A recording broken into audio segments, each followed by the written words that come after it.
मैंने पहले 3 Samsung Galaxy watches use करी थी। गैलेक्सी वॉच 4 जो लास्ट ईयर आई थी उसे यूज नहीं कर पाया था। अब गैलेक्सी वॉच 5 आई है तो इसके साथ मैंने कॉम्पनसेट कर लिया, 1 महीने रगड़ के दबा के इसको यूज करा है, तो काफी कुछ है बात करने के लिए।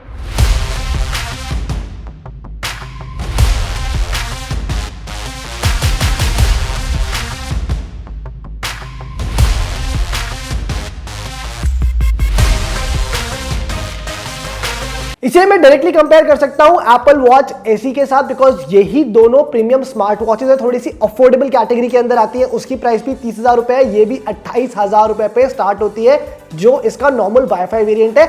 सेलुलर वेरिएंट भी है। अगेन अगर किसी को ई सिम कनेक्टिविटी चाहिए वॉच के ऊपर तो एप्पल वॉच एसी और सैमसंग गैलेक्सी वॉच 5 यही दोनों वॉचेस हैं जो सबसे कम प्राइस पर आपको ई सिम कनेक्टिविटी देती है।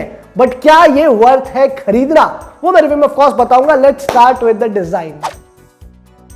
यार देयर इज नो डाउट कि वॉच देखने में प्रीमियम लगती है, फील भी प्रीमियम देती है, बढ़िया है देखने के अंदर। इनफैक्ट वॉच एसी से अगर मैं कंपेयर करूं तो जो डिफरेंस है वहां पर आपको स्क्वायर एक डायल मिलता है, स्क्वायर डिस्प्ले, यहां पर round display.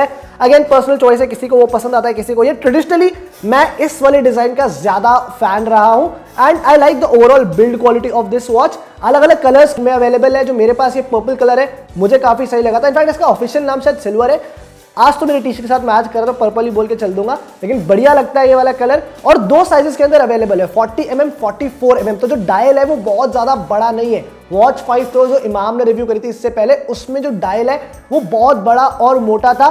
This I think is more universal smart watch, ज्यादातर लोगों को हाथ में ये आराम से फिट आएगी।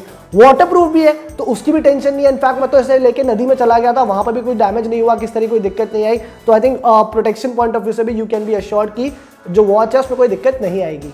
सफायर क्रिस्टल डिस्प्ले यहां पर सैमसंग ने यूज किया। आई थिंक डिस्प्ले जो है इस वॉच की सबसे बड़ी स्ट्रेंथ है। In fact one of the best displace that you can get on a smart watch right now. AMOLED panel है, 1.2 इंच है। अगर कोई एक चीज पसंद नहीं आती डिस्प्ले की तो सिर्फ वो ये है कि इसके चारों तरफ जो बेजल्स है वो थोड़े से थिक है, but apart from that display बहुत शार्प है, बहुत ब्राइट है। डायरेक्ट सनलाइट के अंदर यूज करते हुए मुझे कोई दिक्कत नहीं आई। एंड इंडोर्स में तो इनफैक्ट मुझे लगता है कि शायद आप फुल ब्राइटनेस पे से यूज भी नहीं कर पाओगे। मैंने most of the time half brightness पे ही रखा है, उसके ऊपर बहुत ज्यादा पंची सा लगने लग जाता है। सो यस, डिस्प्ले काफी रिस्पॉन्सिव भी है, वहां पर कोई दिक्कत नहीं आती। आई स्टिल मिस दैट, वो जो पहले यहाँ पर रोटेटिंग बेजल सैमसंग अपनी वॉचेस के अंदर देता था वो मैं मिस करता हूं, बट उसको टच बेजल से रिप्लेस कर दिया है तो वो भी चलो ठीक है, काम चला हुआ है। बट जो क्लासी फीलिंग आती थी ना वो रोटेटिंग बेजल वाली, वो यहाँ पर मिसिंग है। काफी सारे इंटरेस्टिंग वॉच फेसेस भी है। इनफैक्ट सबसे बड़ी गैलरी शायद वॉच फेसेस की मैंने इसी वॉच के साथ देखी है। जो खुद के सैमसंग के वॉच फेसेस है वो तो है ही, बट ऐप के अंदर जाके भी अलग अलग बहुत सारे वॉच फेसेस आप लगा सकते हो। So new look for every day. भाई फंक्शनैलिटी भी बहुत सिंपल सी है। 2 बटन यहाँ पर दिए हुए हैं। जो ऊपर वाला बटन है ये होम बटन है, किसी भी स्क्रीन के ऊपर हो इसे प्रेस करो सीधे होम के ऊपर पहुंच जाओगे। जो नीचे वाला बटन है वो बैक बटन है, उससे सिर्फ बैक जा सकते हो, उसे लॉन्ग प्रेस करे कुछ नहीं होता। जो टॉप बटन है उसे लॉन्ग प्रेस करने से वॉइस असिस्टेंट भी एक्टिवेट हो जाता है। इसके अलावा एंड्रॉइड फोन्स के साथ बहुत सीमलेसली है ऐप ने वर्क करा। जो सैमसंग की वेरेबल ऐप है इजीली कनेक्ट हो जाती है। मैंने फोल्ड 4 के साथ यूज करी, पिक्सल 7 प्रो के साथ यूज करी, सीमलेसली वर्क करी। लेकिन आईफोन्स के लिए कनेक्टिविटी नहीं है, तो आईफोन के लिए जो ऐप है उसमें गैलेक्सी वॉच 5 का ऑप्शन नहीं आ रहा। तो अगर आपके पास आईफोन है you should not look here, then आपके लिए ऑब्वियसली वॉच एसी जो है वो एक बेटर ऑप्शन है कनेक्टिविटी के पॉइंट ऑफ व्यू से। सॉफ्टवेयर जो ओवरऑल है वो बहुत क्लीन है। सैमसंग ने वेयर ओएस को अपने हिसाब से ऑप्टिमाइज करा and it's very easy to understand as well. जिन लोगों ने पहले सैमसंग वॉच नहीं यूज करी वो भी मतलब बहुत जल्दी समझ जाएंगे। एप्पल वॉचेस के केस में ऐसा नहीं होता, थोड़ा सा टाइम लगता है यूज टू होने में। यहां पर काफी सेल्फ एक्सप्लेनेटरी है and you will have fun using the watch as well. और थर्ड पार्टी एप्स भी बहुत सारी सपोर्ट मिल जाता है, तो यूट्यूब म्यूजिक है, स्पॉटिफाई है, वो सब प्ले स्टोर से डाउनलोड करके वॉच के अंदर इजीली यूज किए जा सकते हैं।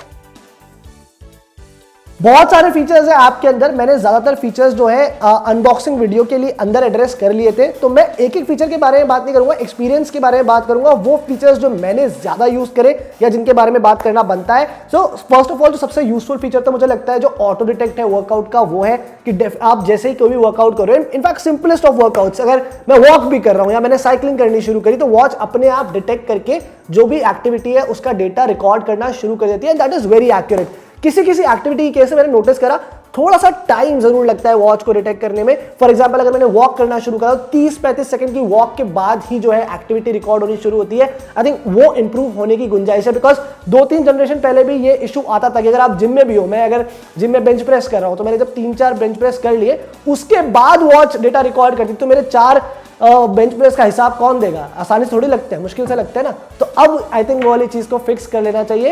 एंड इसके अलावा बहुत सारे दूसरे फीचर्स भी हैं। स्टेप ट्रैकिंग और स्लीप ट्रैकिंग दोनों एक्यूरेट है। दोनों को मैंने एप्पल वॉचेस के साथ भी कंपेयर करके देखा और जो रीडिंग्स थी सैमसंग गैलेक्सी वॉच 5 पे एप्पल वॉच सीरीज 8 के ऊपर वो काफी सिमिलर थी। तो you can be assured about the accuracy. Blood oxygen monitoring का भी ऑप्शन है, बट अगेन उसके लिए मैं बोलूंगा कि आप एक मेडिकल इंस्ट्रूमेंट डेफिनेटली यूज करो, बिकॉज वहां पर इनएक्यूरेसी का चांस अभी भी रहता है। एक इंटरेस्टिंग फीचर लगा बॉडी कॉम्पोजिशन फीचर, जो कि आपका बॉडी का skeletal muscle, fat, body mass, BMI, ये जो सारा डेटा है ये कलेक्ट करके आपको वॉच बता देती है, which is I think very good. Because इससे पहले मैंने ये फीचर ज्यादातर स्मार्ट स्केल्स के अंदर देखा है, जहां पे आपको एक मतलब ज्यादा एक्स्ट्रा प्रीमियम पे करना पड़ता है, एडिशनली एक डिवाइस लेना पड़ता है इन सारे डेटा के लिए। और स्पेशली अगर आपके घर में कोई ओल्ड एज वाला है या फिर कोई बहुत ज्यादा फिटनेस एंथुसियास्ट है, उसके लिए ये फीचर काफी ज्यादा यूजफुल रहने वाला है। इसके अलावा बहुत सारे बेसिक फीचर्स आपको मिल ही रहे हैं कि भाई आप म्यूजिक कंट्रोल कर सकते हो वॉच के साथ, जो भी आपको नोटिफिकेशंस आती हैं ऐप के थ्रू, चाहे व्हाट्सएप हो, ईमेल हो, वो आप वॉच पे डायरेक्टली उन्हें देख सकते हो, उन्हें रिप्लाई कर सकते हो।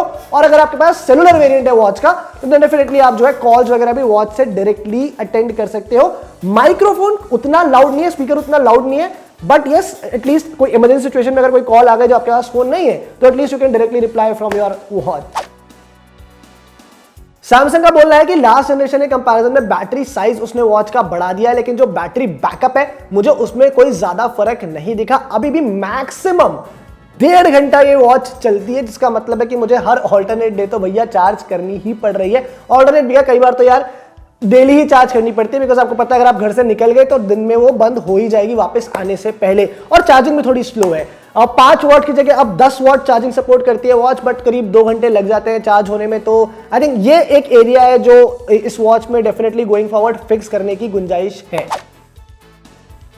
यार देखो, जो इस साल ज्यादातर डिवाइसेस के साथ मैंने देखा है कि बहुत बड़े, बहुत मेजर अपग्रेड्स हमको नहीं मिल रहे, beat phones, beat watches, beat earphones. And I think वही केस यहां पर गैलेक्सी वॉच 5 के साथ भी है कि गैलेक्सी वॉच 4 के कंपैरिजन में अपग्रेड्स तो है, लेकिन बहुत छोटे छोटे माइनर अपग्रेड्स हैं, कोई बहुत ज्यादा कुछ यहां पर बदला नहीं है। तो अगर अभी भी किसी को गैलेक्सी वॉच 4 कम प्राइस पे मिल रही है, I think that's a good deal. In fact अभी Flipkart big billion day sale में वो वॉच 10,000 रुपए की मिल रही थी, ऑलमोस्ट 1/3 द प्राइस, तो वो तो फिर गोल्डन डील है। पर अगर कोई मान लो चलो वो नहीं मिल रही है, आप पहली बार सैमसंग का वॉच लेना चाह रहे हो, तो ठीक है, then from the entry point of view 28,000 रुपए में ये भी कोई बुरा ऑप्शन नहीं है। Not like Galaxy watch 5 pro जहां पर आपको 40-45 हजार रुपए पे करने पड़ेंगे, तो then you can consider it. मेरी जो रेटिंग है फाइबर की इस वॉच के लिए वो है 7.5 आउट ऑफ 10। वीडियो कैसा लगा बताना, कोई सवाल होगा जरूर पूछना, और भी कोई अगर वीडियो चाहिए तो वो भी आप कमेंट करके बता सकते हैं।